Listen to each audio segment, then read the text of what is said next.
na ano sa tayo nakita sa TikTok mga kabricks. So, sigurado mabudol na puntaan. Timing kayo nga ting ulan karong panahon na hastang daghan na yung lamok dere sa amoa. Pero pasensya sa niya na akong iro mga kabricks ha kay diha magid magdula sa kong tungod bisag unsa ako nakubadlong. Nakita lang ako nga product sa TikTok. Ingon sila effective kuno kayo. Unya kay ako naagwanta man sa kadaghan sa lamok din sa amoa ay nag-order diretso ay para matistingan dayon to diretso kung tinuod ba ilang ginasulti kay ang uban man gud grabe ka hype bisag di na tinuod isulti gyapon. Pero ako na gid ang mosulti sa inyo mga kabricks.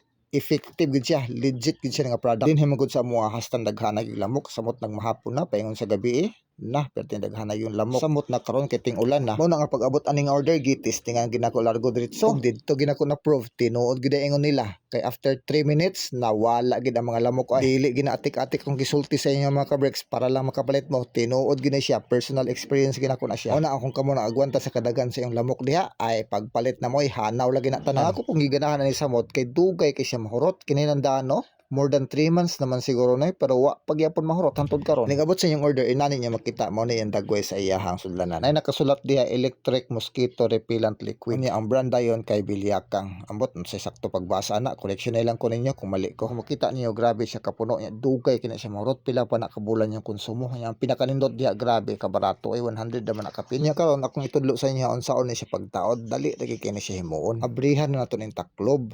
Human ana ato dayong i-insert ning kini kana siya mo na siya heater na sa baba mo nang di mo matingala nga gainit siya kay iya man ang initon ng liquid nga nasa ilalom mo nang ayaw mo kabalaka nga gainit siya. Kaya ako gisulayan ako na isa ka gabi nga nakasaksak wa ampod siya maunsa mo na nga dili lang ta mabalaka kay safe kay ni siya. Unya human ana ato na isaksak diretso sa outlet then paabot din tag 2 to 3 minutes makita niyo epekto mga kabricks wa na mga lamok sa inyong palibot dayon. Then i-post din nilang button dayon diha.